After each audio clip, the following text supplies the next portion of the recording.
a primeira entrevista do deputado federal André Moura, depois da informação da inclusão de seu nome entre os investigados na Lava Jato pelo Procurador-Geral da República, Rodrigo Janot. Exclusivo na marca da audiência. Agora.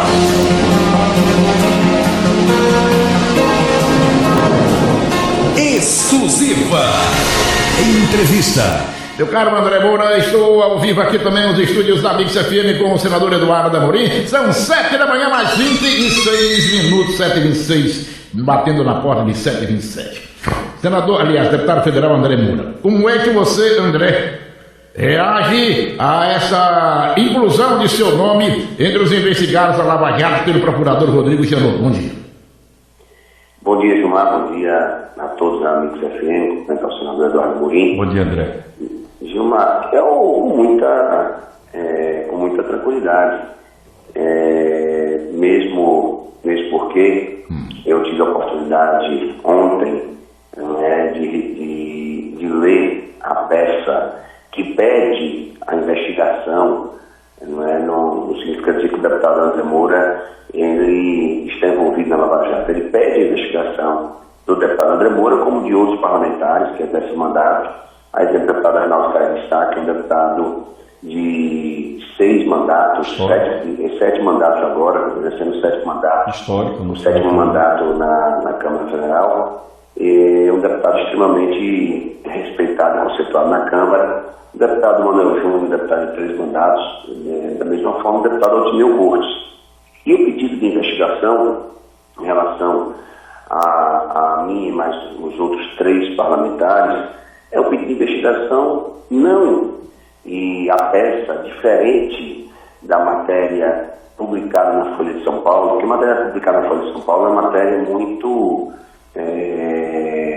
maldosa, digamos assim, porque ela fala no início da matéria da questão de corrupção ativa da Lava Jato, corrupção passiva e lavagem de dinheiro.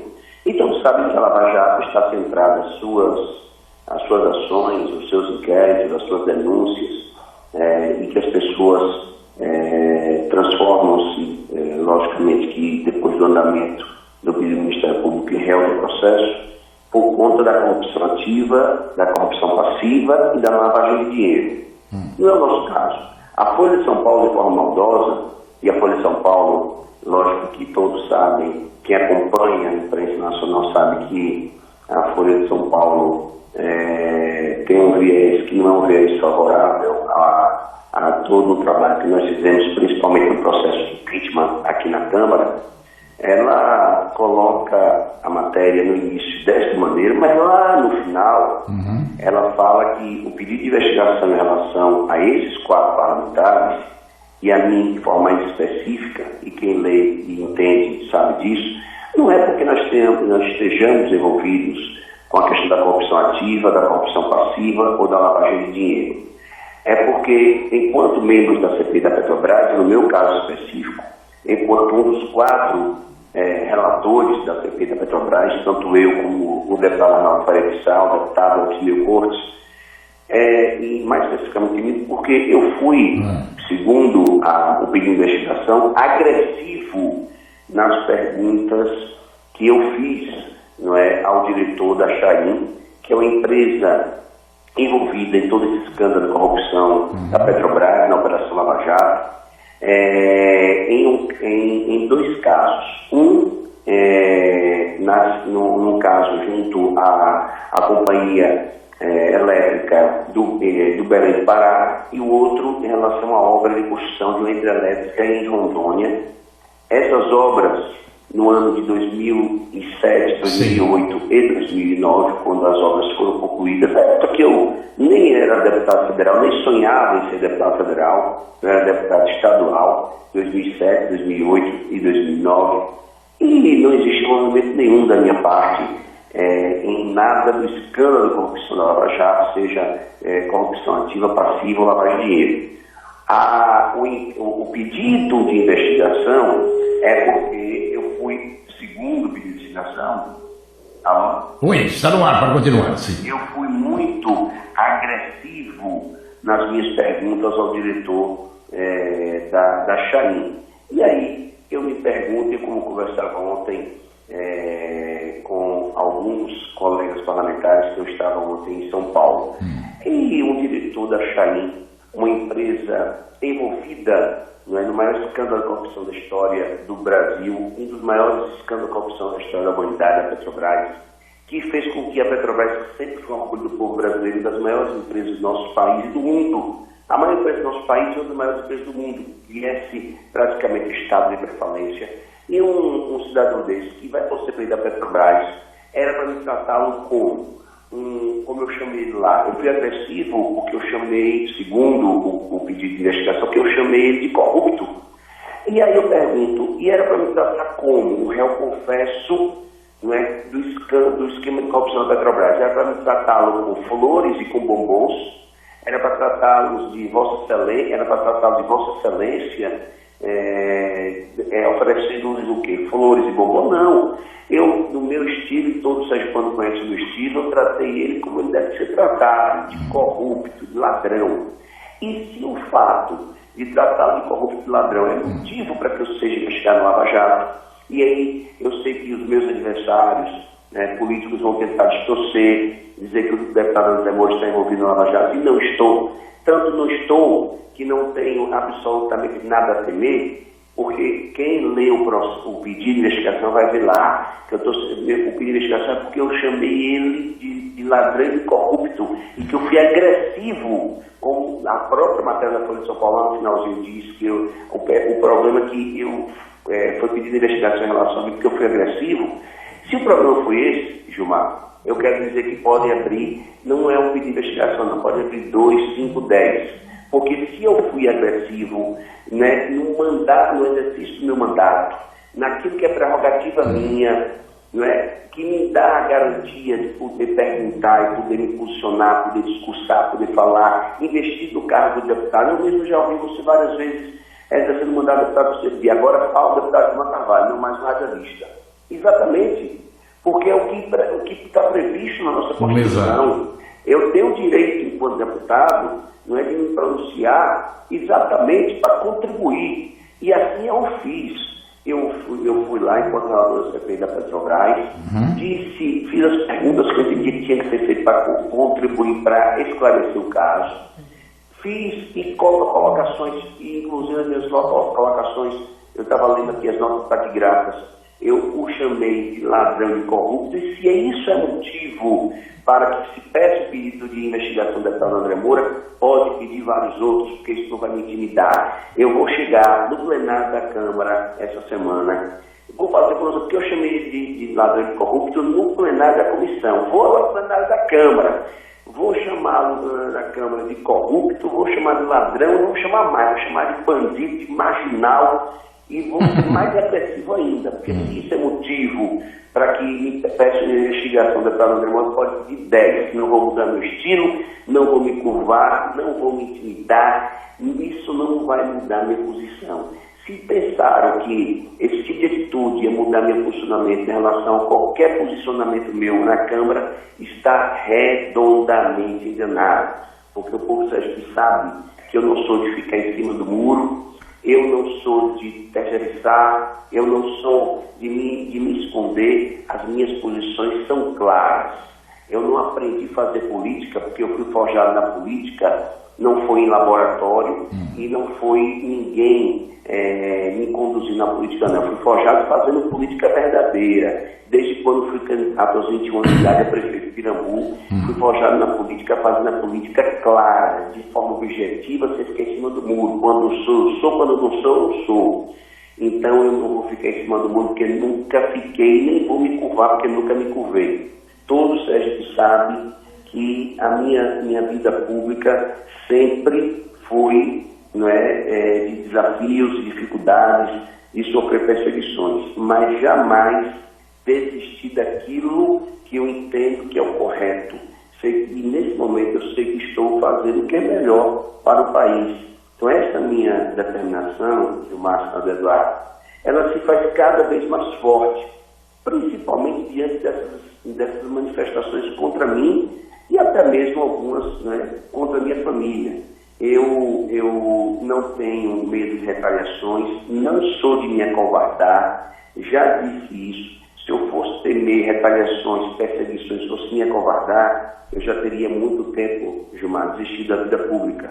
Então, quando vejo atitudes como essas, seja, por exemplo, como eu vi alguns dias atrás, por conta da minha posição firme de coordenar um processo de impeachment dentro da Câmara, para aprovar o processo de impeachment dentro da Câmara, e manifestações públicas, raivosas e ruidosas, como foram feitas numa tentativa de intimidar a minha família, de apedrejamento da minha casa em Pirambu, ou pela tentativa de me intimidar através do papel e da caneta daqueles que estão investidos em cargos e que pensam que isso é me intimidar, está enganado, porque eu sei que estou no caminho certo. Não irei me intimidar, não irei me curvar. Se o pedido, não é, se o meu crime, para que possa ser pedido investigação em relação a mim, foi ser duro e agressivo com o réu confesso da Operação Lava Jato, que participou desse esquema, que foi o esquema responsável pela pré-falência hoje da Petrobras, pode pedir mais investigações em relação a mim. Porque o que eu fiz, volto a repetir, no plenário da comissão, no plenário da CPI da Petrobras. Vou esta semana agora, por conta disso, fazer, para mostrar que não me intimida, vou fazer no plenário da Câmara. Chamei o diretor da Chain, né, de corrupto e de ladrão. Vou chamar ele de corrupto e de ladrão do plenário da Câmara, vou chamar de bandido, de marginal, e se isso é motivo para pedir investigação, que peça de mais 5, 10, 15, porque isso não vai me intimidar. Meu caro André Moura, são 7 da manhã, mais 39 minutos. Daqui a pouquinho eu vou voltar à entrevista com o senador Eduardo Amorim. André, você vê alguma influência do governo federal nessa decisão do procurador? Gilmar, veja, eu tenho a minha obrigação, meu papel é de respeitar qualquer ação que venha por parte do Ministério Público, mesmo porque sempre foi assim na minha vida pública e sempre foi assim em todas as ações que eu respondi, sempre respeitando as instituições, sempre respeitando os poderes, sempre respeitando seja o judiciário, seja o Ministério Público. Eu nunca respeitei e entendo que cada um cumpre o seu papel. Eu não entendo o motivo pelo pedido de investigação, já que na peça, não diferente do que foi noticiado na Folha de São Paulo, mas na peça é claro, a peça, no pedido na peça, de que eu não faço parte, mesmo porque é impossível fazer parte de qualquer esquema da Lava Jato, mais especificamente nesse caso da Chain, que é um caso, como eu já disse, de 2 contratos de obras, um numa empresa na Cebel do Pará e a outra na obra de construção da hidrelétrica e o hidrelétrica Rondônia, nos anos 2007, 2008 e 2009. Nessa época não era nem deputado federal, era deputado estadual, então é humanamente possível. O pedido de investigação, e aí é logicamente que eu não consigo entender, e aí não estou aqui fazendo nenhum juízo de valor, mas não consigo entender, é que como é que se pede uma investigação, se coloca o nome de 4 parlamentares no pedido de investigação na Lava Jato, porque 2, melhor dizendo, os deputados Arnaldo Faria de Sá e Manuel Júnior foram parlamentares que fizeram requerimento de convocação do diretor da Chain para ir depor na CPI da Petrobras. Se for assim, Gilmar, eu, enquanto relator, um dos 4 relatores da CPI da Petrobras, eu fiz requerimento para Vacari depor, eu fiz requerimento para Delúbio depor, eu fiz requerimento para Gabriel depor, para muitos outros. E o fato de fazer requerimento enquanto membro da CPI da Petrobras, ainda mais como um dos 4 relatores, é legítimo, faz parte do meu mandato, de cumprir o meu mandato enquanto deputado federal, enquanto um dos relatores da CPI da Petrobras. Então, o deputado Manuel Júnior e o deputado Arnaldo Faria estão pedindo a investigação deles é porque foram os responsáveis pelo requerimento de convocação desse diretor da Chain. E o deputado André Moura e o deputado Altineu, o pedido de investigação em relação a mim e ao deputado Altineu, porque nós, segundo o pedido de investigação, não é, volto a repetir, e aí vão tentar distorcer isso em Sergipe, mas eu quero deixar claro que o próprio pedido já diz que não é por envolvimento em corrupção, não é por envolvimento em lavagem de dinheiro, não é envolvimento em relação ao esquema de corrupção da Petrobras da Operação Lava Jato. É para saber por que eu fui agressivo. Então, se é para saber por que eu fui agressivo, Eu vou chegar no pleno da Câmara e não preciso, vou dizer que vou responder, não é, quando for notificado para poder dizer porque eu fui agressivo, mas vou dar minha resposta no plenário da Câmara. Fui agressivo porque não tenho que tratar bem um réu confesso do esquema de corrupção da Petrobras. Eu não tenho que oferecer a ele flores e bombom quando ele chegou. Eu não tinha que oferecer flores e bombom quando ele chegou lá. Eu fiz as perguntas que tinha que fazer para tentar contribuir a elucidar o caso, e eu chamei ele, no final das minhas perguntas, chamei ele de ladrão, de corrupto. Só que eu vou chamar agora ele no plenário da Câmara, se eu fui agressivo, eu vou chamar agora no plenário da Câmara de ladrão, de corrupto, de bandido, de marginal, porque é o que ele é. E se isso é motivo de me investigar, pode fazer quantas investigações, porque o que eu fiz com ele, Gilmar, foi muito pouco, perto da agressividade, se é isso, é ser agressivo, que não é, mas se é, foi muito pouco perto do que eu falei em relação a Delúbio, fiz em relação a Vacari, fiz em relação a Gabriela e tantos outros que lá estiveram, né, quando eu exercia a subrelatoria, uma das relatorias do CPI da Petrobras. André Moura, o governador Jackson Barreto, mudando um pouco de assunto, agora são 7h44 da Minutos e Meio, estou entrevistando o André Moura e logo depois voltarei a entrevista com o senador Eduardo Amorim.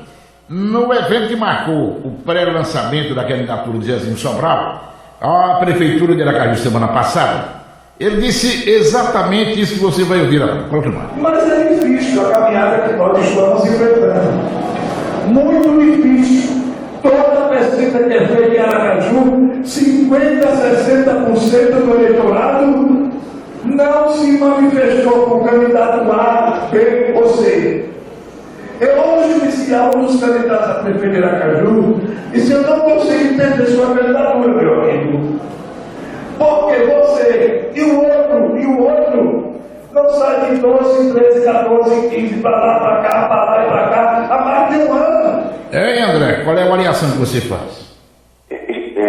Uma vez, eu não consegui... Então, eu vou resumir para você, Ele disse o seguinte, que será uma caminhada difícil a da campanha eleitoral em Aracaju, mesmo porque, segundo ele, nas pesquisas para consumo interno, de 50% a 60% do eleitorado não manifesta, essa parcela considerável, apoio ou preferência a esse ou aquele nome.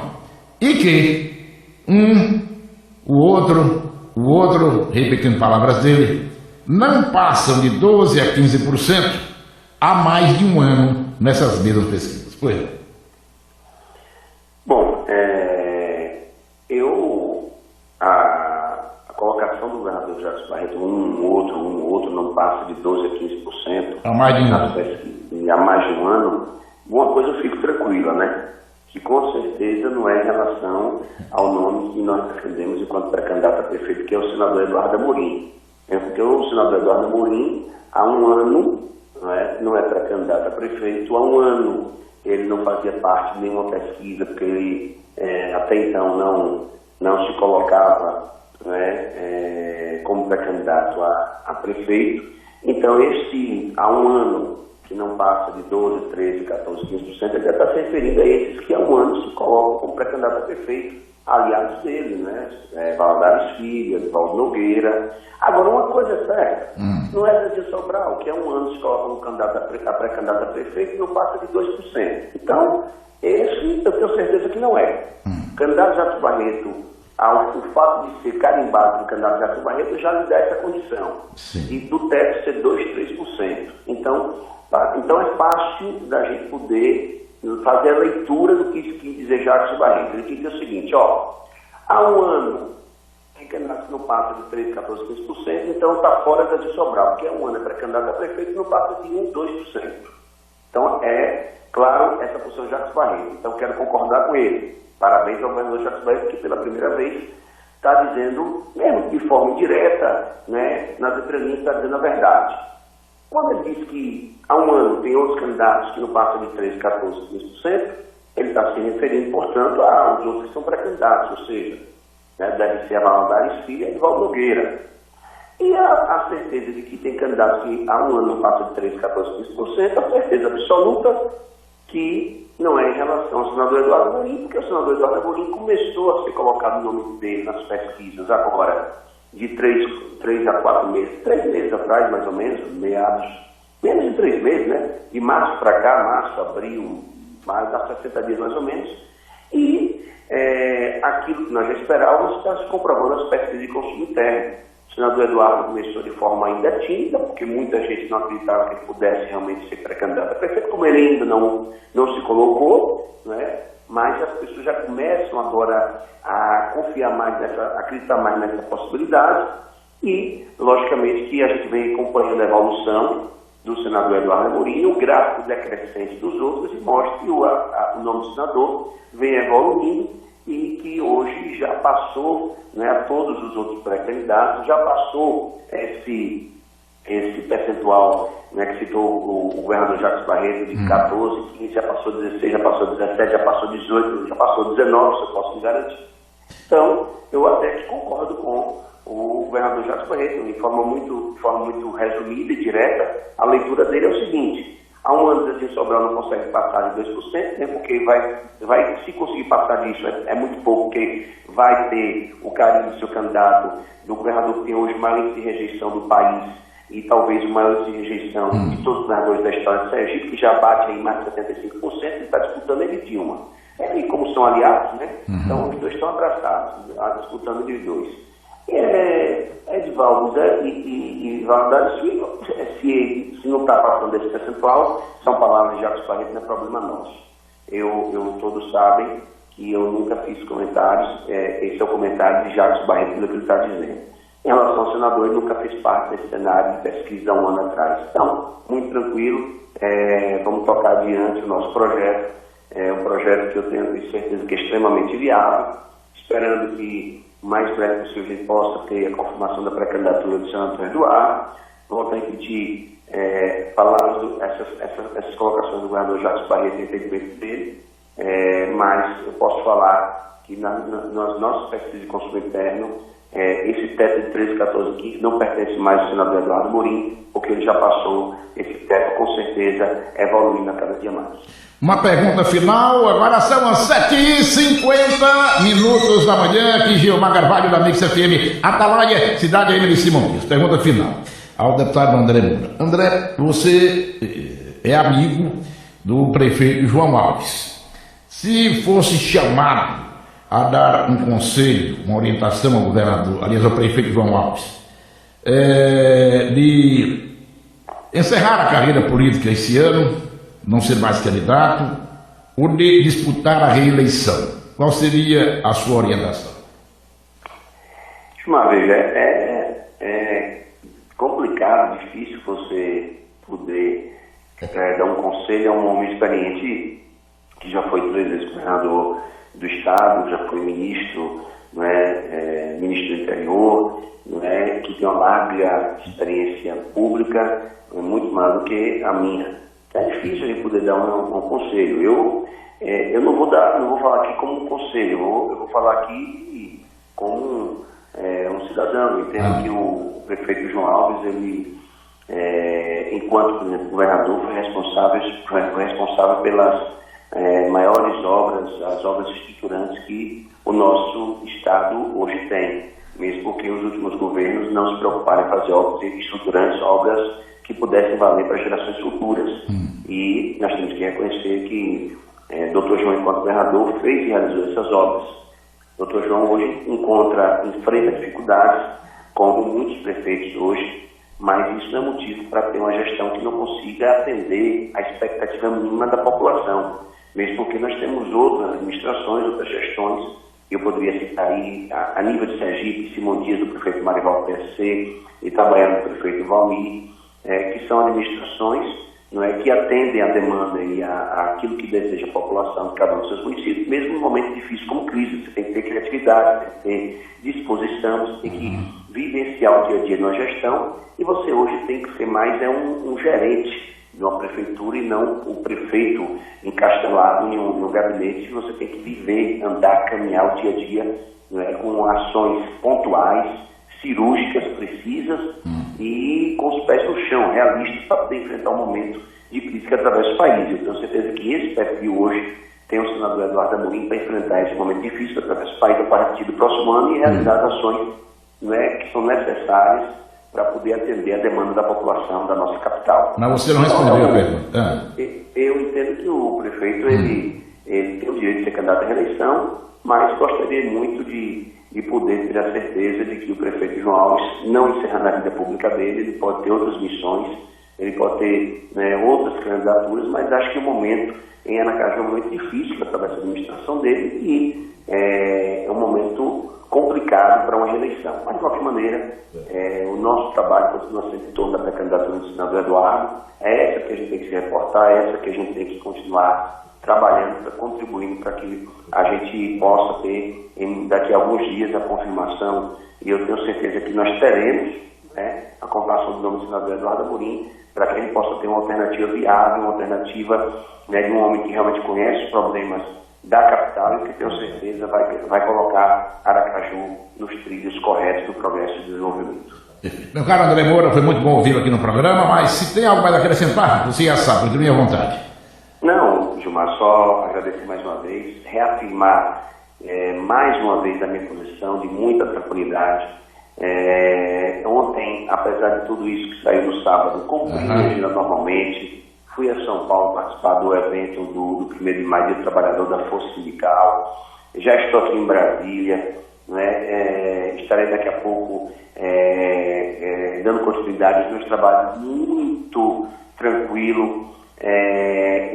Se o fato, volto a repetir, do pedido de investigação em relação ao deputado André Moura, porque o deputado André Moura foi agressivo e o que está no pedido, né, da investigação, que a gente tinha a oportunidade de ler, sem problema nenhum. Estaria eu preocupado, né, se o pedido fosse, porque o deputado André Moura estranhamente defendeu o diretor da Chain, preocupado estaria se o pedido fosse que o deputado André Moura, estranhamente, quando o diretor da Chain chegou à CPI da Petrobras para a sua oitiva, o deputado André Moura foi lá cumprimentá-lo, dizer que confia nele, dando-lhe flores e bombons e fazendo uma recepção calorosa a ele, não.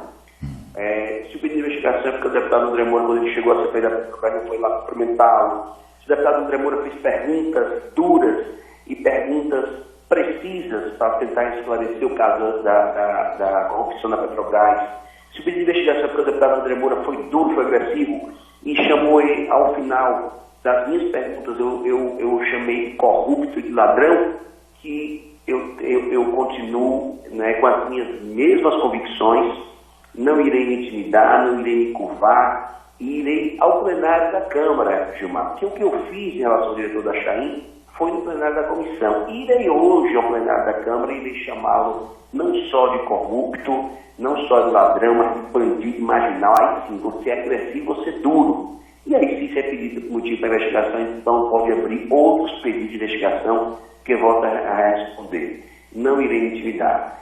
Vou continuar defendendo os meus posicionamentos, as minhas convicções e sei que, né, e sei que tenho a certeza, os sergipanos, que como nordestino que sou, como sergipano que sou, que corre o sangue sergipano nas minhas veias, não irei me intimidar, porque sou cabra corajoso. Não adianta ficar achando que isso vai me tirar, né, do caminho que eu escolhi, principalmente em relação a esse processo de impeachment.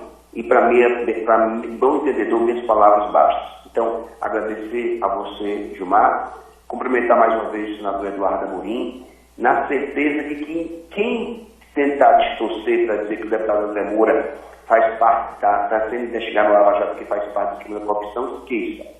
Porque é humanamente impossível que eu o faça. Porque esse sistema de corrupção da Lava Jato é de 2007, 2008, 2009, não é de agora. Mas, se é por investigação, porque fui duro, vou continuar sendo.